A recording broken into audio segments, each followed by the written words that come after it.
الحقيقة أنا بقالي كام يوم بصراحة كنت عايز أتكلم في الموضوع دوت، ولكن يبدو إن أنتم من عنوان الفيديو كده عارفين أنا ليه أجلت الفيديو ده.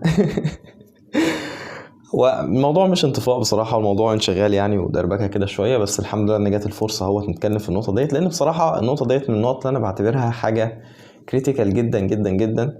لأن مسألة الانطفاء ديت شر لابد منه زي ما بيقولوا، يعني حاجة كده كده هتحصل يعني. فهي الفكرة إن أنت تحاول تتعامل مع الموقف دوت وتعرف هتتصرف فيه ازاي عشان تطلع منه بأقل خسائر يعني.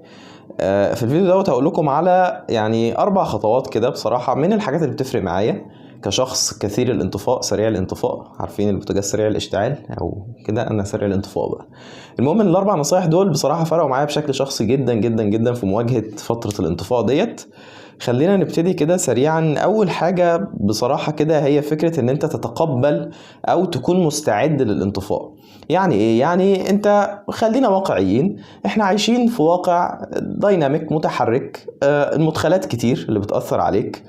المدخلات ديت ممكن تبقى مدخلات إيجابية، ممكن تبقى مدخلات سلبية زي ضغط شغل أو ضغط دراسة أو غيره، أو حتى تغير الفصول وحالة البيات الشتوي اللي الإنسان بيدخل فيها ديت مع دخلة الشتاء وما إلى ذلك.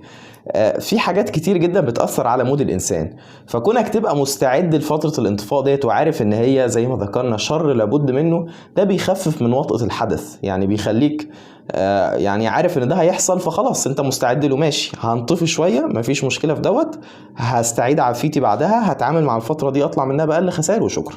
فدي اول حاجه من الحاجات اللي فرقت معايا. من الحاجات برضو اللي فرقت معايا جدا هي ان انت قدر الامكان تتخلى عن المثاليه جانبا وتتعامل مع الامر ده بواقعيه. يعني ايه بواقعيه؟ يعني دايما لما الانسان يدخل في فتره الانطفاء ديت للاسف بتكون الافكار السوداويه او السلبيه في ذهنه حاضره اكتر بكتير جدا من المعطيات الايجابيه. بيبتدي دايما يفكر ان هو قد يبدو ان هو شخص فاشل، وان هو شخص مش بيعرف يستمر، وان هو مش بيعرف يسيطر على مشاعره وما الى ذلك. يعني كل واحد بتجيله بقى ايه الموديفيكيشن الحلو بتاعه كده من المشاعر السلبيه دي، يعني كل واحد ليه نسخه من المشاعر السلبيه اللي بتجيله في الفتره ديت يعني. المهم في اللحظات ديت ان انت تتعامل بواقعيه. يعني ايه بواقعيه؟ يعني الموضوع مش ابيض يا اسود، يعني انا مش شخص فاشل عشان بس انا منطفي شويه، ومش مطلوب مني ان انا ابقى طول الوقت ناجح وبرودكتيف وبلمع والحاجات الجميله اللي بنشوفها في التلفزيون او على السوشيال ميديا والكلام ده مش منطقي بصراحه.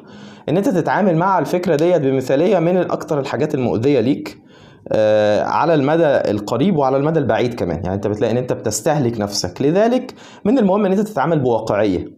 يعني خلاص انا ماشي، انا انسان بمر بفترات مش ببقى فيها في احسن حالاتي، فده طبيعي، اتقبل ده وهحاول يعني ايه اخرج زي ما ذكرنا باقل خسائر وايه، ويعني اسعى ان الفتره دي تعدي سريعا سريعا. ده تاني حاجه. تالت حاجه برضو من الحاجات اللي بتفرق بقى جدا جدا جدا، لا تتخيلوا بصراحه بتفرق قد ايه، هي فكره ان انت عارفين لما بيقولك ما لا يدرك كله لا يترك جله. يعني انت مش ابيض واسود زي ما ذكرنا، يعني انت دلوقتي اوت اوف مود شويه، فمش معناها خلاص ان انت هتسيب كل حاجه. ودي من الحاجات اللي شخصيا يعني كان عندي ايشو شويه فيها، وهي ان لما حاجه بتبوظ بحس ان كل حاجه باظت معاها. وده بصراحه اعترف انه مش صح. لما حاولت اغير الفكره ديت لقيت الموضوع بينعكس ايجابيا كتير جدا في الفترات دي تحديدا. وهي مسألة ان مش لازم في الفترة ديت اضغط على نفسي واعمل كل حاجة بالشكل المطلوب بشكل مثالي، يا اما كده ابقى انا خلاص شكرا. لا، الموضوع مش كده. الموضوع ببساطة ان انت بتحاول قدر الاستطاعة. لا يكلف الله نفسا الا وسعها. انت دلوقتي عليك تاسكات كتير وعليك دوشة كتير وحاجات كتير لازم تعملها، في وضعك المثالي بتقدر تعملها كويس. في حالة الانطفاء ديت بقى مش شرط ان انت تعمل كل حاجة، يا اما لا انا كده مش نافع. لا، الموضوع مش كده خالص. الموضوع ان انت يعني هتقف مع نفسك كده بالراحة، ايه الحاجات اللي ممكن اعملها حاليا، ايه الحاجات اللي محتاجة تخلص ضروري، ايه التاسكات البسيطة السهلة اللي ممكن ابتدي بيها، والحاجات التانية لو في مساحة ان انا اجلها شوية او اخلص اجزاء منها فده يكون كويس. ليه؟ لان ببساطة خطوة زي دي مهمة جدا عشان الانجاز، حتى لو حاجة بسيطة فهو هيحفز افراز الدوبامين عندك في جسمك، وده من الحاجات اللي هتتغلب على فكرة القوقزة او يعني تتغلب على المود السلبي ده بصورة قوية جدا جدا جدا. فحتى لو الانجاز ده ضعيف فده من الحاجات اللي هتساعدك جدا تتغلب على الايه الفترة البائسة دي. رابع حاجة وهي أهم حاجة طبعا، إن أنت تستعين بالله سبحانه وتعالى. ليه بقول كده؟